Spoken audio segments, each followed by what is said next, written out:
all doing great today. I am speaking to you from my mud home in Panama from the future. Just kidding. So it's April 2023, but pretty much all of my YouTube videos up until this point have been like a backlog of videos that I've had of me building the house, and I was just like rushing to get in here. We really wanted to move in and not delay it another rainy season because it's hard to build during the rainy season. So I've been kind of like slowly putting those out, and we're already living in the house now. So a lot of those videos are from like 2 years ago. So, but there's things that I want to share with you that I didn't film then, and I wanted to do some more personal videos, share a bit more about me and my journey. A lot of you have shown interest in that, so I figured why not we just chat while I make one of my favorite lunches, which is a yellow curry with coconut rice. So my kitchen is not clean. I have not prepared anything for this video. This is just a normal day in the life with me, and yeah, let's have a chat. So for the yellow curry, we're gonna get some potatoes. Potatoes help to add like a nice creaminess if you're making any kind of stew or curry without adding flour or anything to thicken it up. So I'm gonna have some potatoes. I've got pumpkin, I've got peppers, maybe throw some beans in there. I've got some silken tofu, soft tofu that I'm gonna put in there. We're gonna add lots of different spices. I don't use curry pastes. A lot of them come with onion and garlic, and my husband doesn't eat onion or garlic. I know, I'm Italian, so that's been, you know, something that I've had to kind of work with on how to prep food that tastes good and doesn't have those kinds of aromatics. It's still gonna be amazing and delicious. So while I get all of these things ready, I was thinking I could chat. Well, there's a lot of things I could tell you about. There's why we've come to Panama, why I left engineering, what it's like living off grid. So today, so why don't we do why I left engineering? I'm just gonna be prepping the vegetables. In the meantime, we've got pumpkin, zucchini, pepper, and potato. I'm not gonna peel the potato, just wash them. Just chopping this up into pieces before we get cooking. I also don't even have like a cutting board situation right now. I had one that was like a piece of scrap wood. I'm gonna use this plate and then eventually go and grab another cutting board from my rancho, which has a ton of scrap pieces of wood whenever I feel like it. But today I'm really lazy, and I've been, I don't know, I tend to be someone who gets a lot done, but is also really lazy at the same time. I don't know. Yeah, let's talk about why I left engineering. So if you've followed me on TikTok or, you know, kind of seen me around on the interwebs, you'll know I went to Harvard for mechanical engineering, and then I went to MIT for aerospace engineering before going into rocket science. I always loved math and science. Like math and science, all growing up, were my thing. I loved being like competitive with it, and you know, racing, like who could finish their test first when I was young with all the guys in my class, and doing really well. I love to study. Obviously, or maybe not so obviously, but usually it kind of trends. I'm the oldest child. So my mom was always big into education. It was kind of a naturally driven thing that I had on my own. I took to it and I liked it, and I loved math, I loved science, but I also loved writing. So, you know, as I got into high school and I took physics, then I'm like, okay, this is pretty cool. I end up going to college for engineering. At that time, I loved it. I had an internship at NASA when I was a junior in college, met, you know, one of the friends that I still have today there. It was challenging, it was fun. Engineering was something that was just, I liked to problem solve, and I still do. So then I went to graduate school for aerospace engineering because of my NASA internship, because I was like, well, you know, I think this is something that I could see myself kind of doing. I wasn't like the passionate aerospace student, like I've never seen Star Wars, don't want to go to the moon, like don't put me on any kind of rocket, and I don't want to go. I just thought, okay, this would be kind of fun to work on something rather than, I don't know, building bridges. But if you build bridges, no offense to you, you go build them bridges. So then what? So then I got my engineering job, and my engineering job was in Los Angeles with an aerospace company that works with the government. And basically we were like checking the work of all the other aerospace companies that are gonna send up government stuff. SpaceX, Pratt & Whitney, Rocketdyne, NASA, like anyone who's got a rocket that could send up some kind of government related thing, then we need to know about it. We need to check your work, and you know, so I went to all of those different companies. I got to work with people who worked in those companies.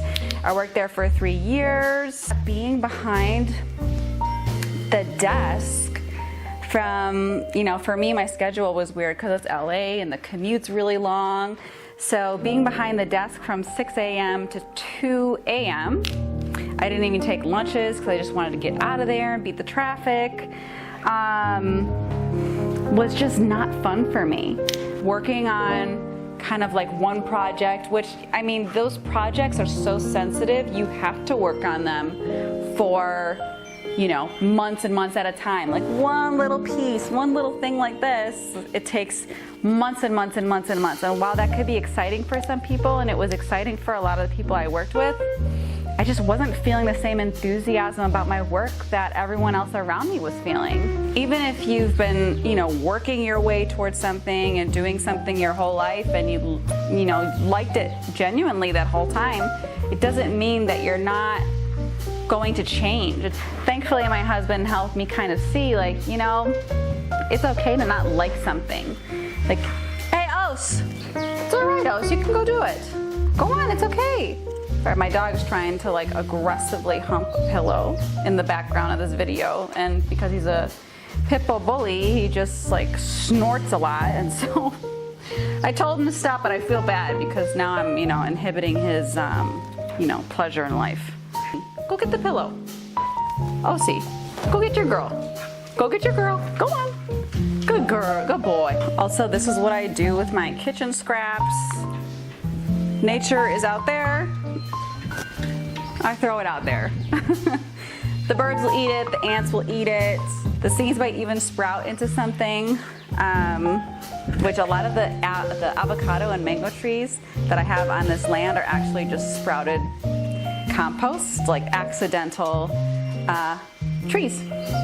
All right, so my heartier vegetables are cut, and we're going to toss them in the pan. Okay, but first we're gonna get our spices ready. Turmeric, of course, this is what gives it the nice yellow color.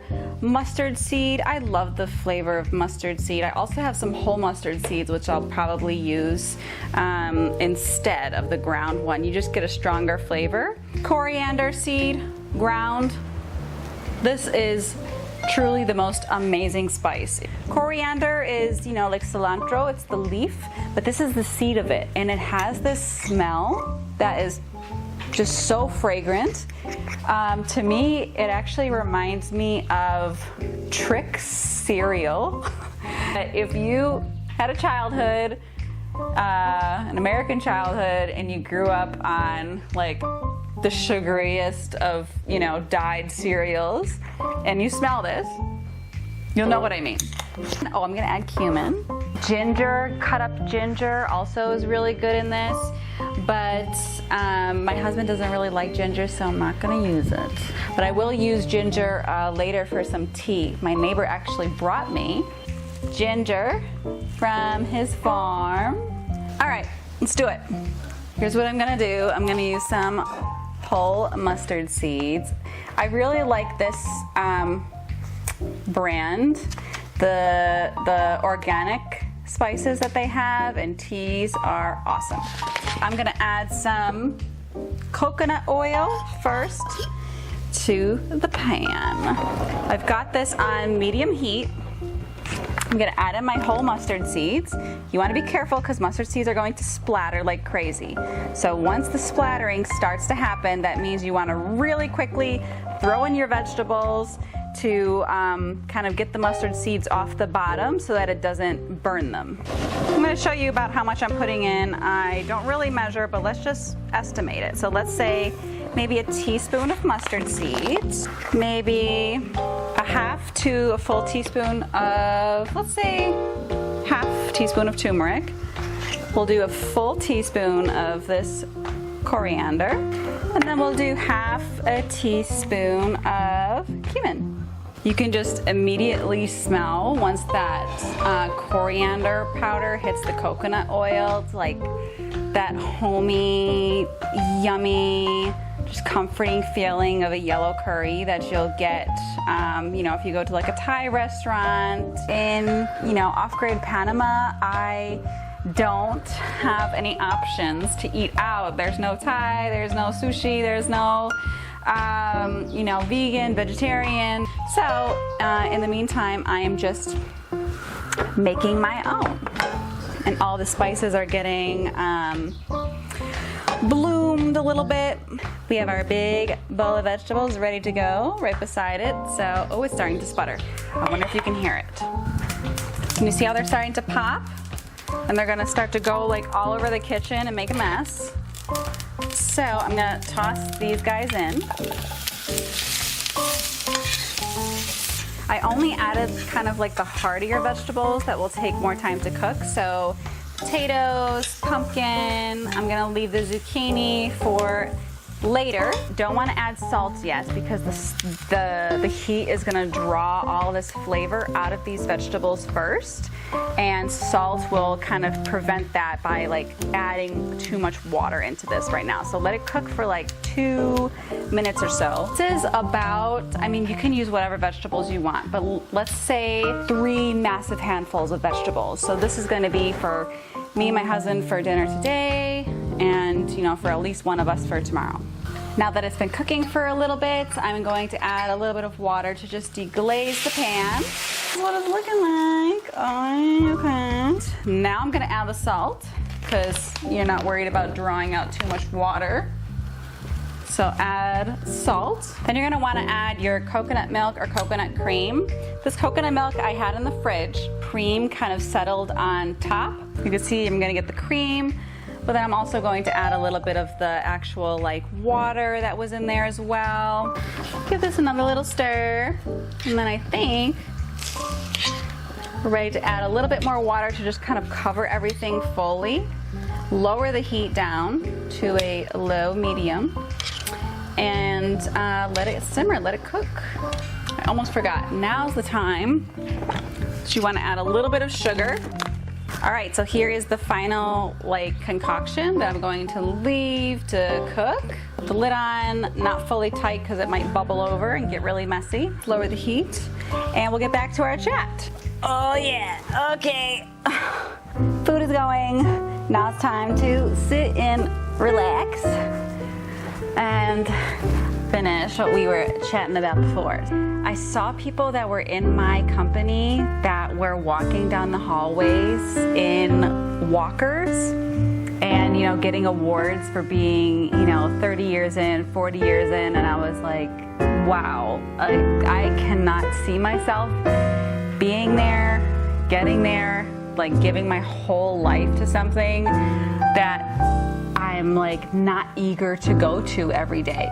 Felt unmotivated getting off of that high-speed train of just like academia, like schooling, this school, that school, you know, working hard, like proving to myself, like being competitive.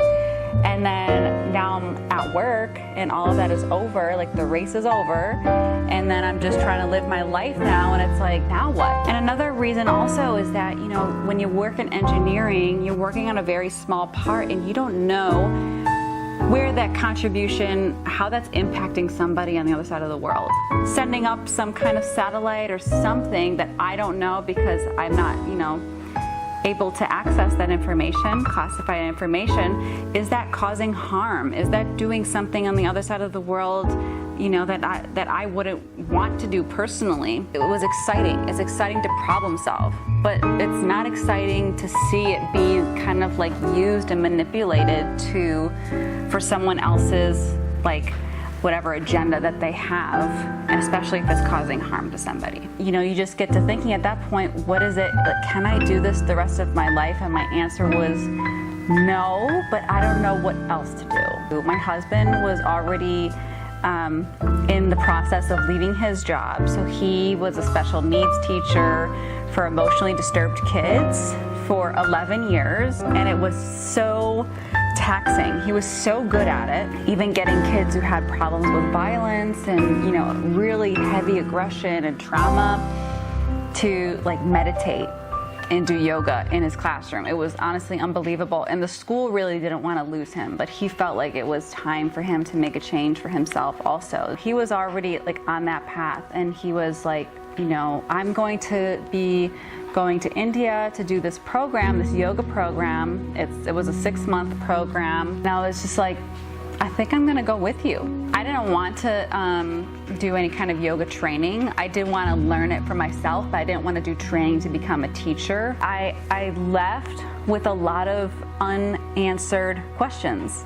I left not knowing where my next like paycheck or would come from, or how I would make money. And my husband, he's a lot more trusting. He's a lot more, at the time, I'm a much more intuitive person now. But at the time, he was a lot more of an intuitive person, like going with his heart and knowing that it's going to lead him in the right direction. I still hadn't caught up with that. I was still very much like the logical, analytical, where are we going? Like, what are the details of this? He was kind of like the heart behind my decision to go, but in the end, you know, it was something that I had to come to terms with too. Like, is this something I really want to do? And I just felt, despite all the fear, despite all the uncertainty, despite all the, I have no idea what's going to happen. And, you know, also, you know, confusion amongst like friends and other people. It's like, really? You're gonna leave that job? Like, what are you gonna do? And I'm like, I don't know. Despite all of that, I know this is the right thing to do. I don't know why I'm being put on this path, but I know it's right. So that's all I had to go off of.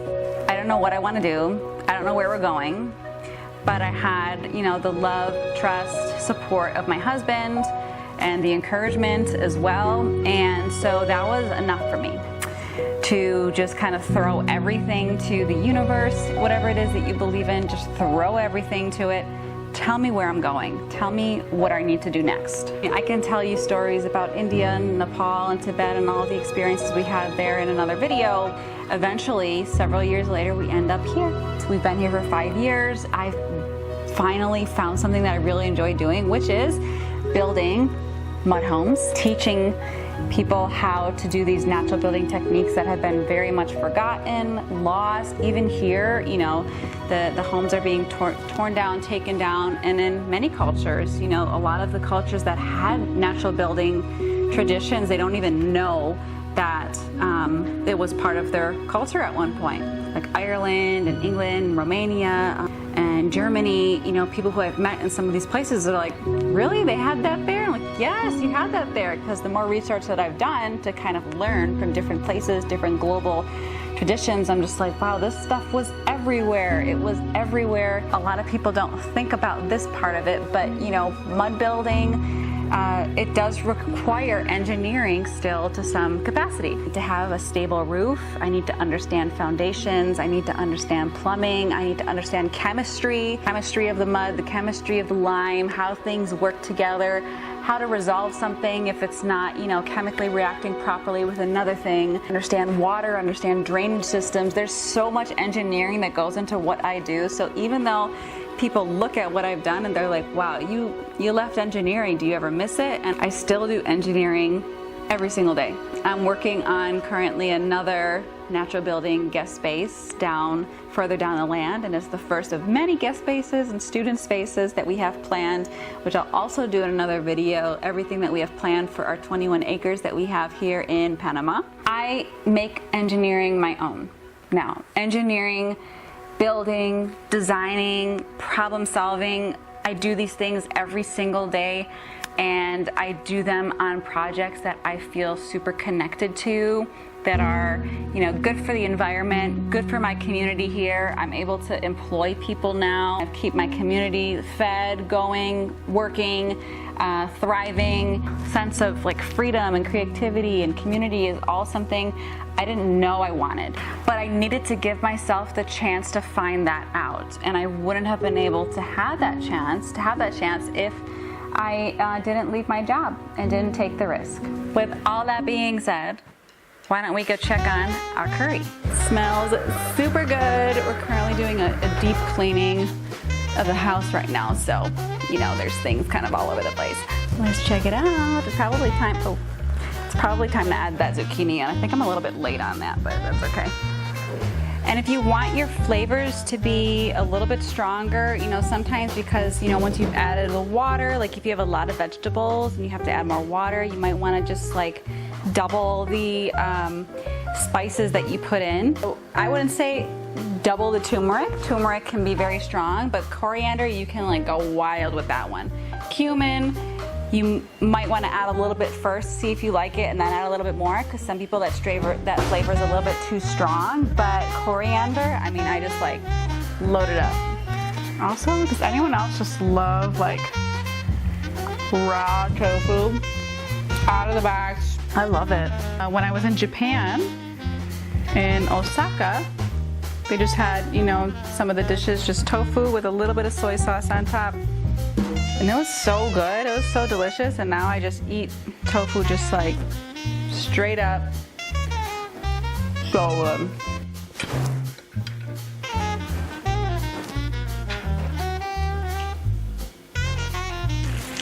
A little jugo de limon, if you will.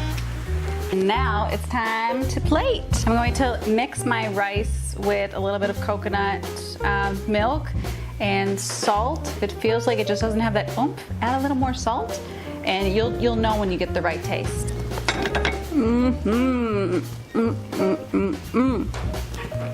All right.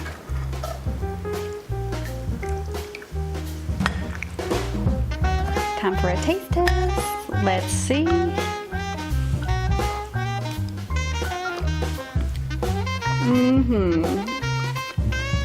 Oh my God. I can't believe that something so good can come together so quickly. Not many ingredients, and it's just, I hope you try it.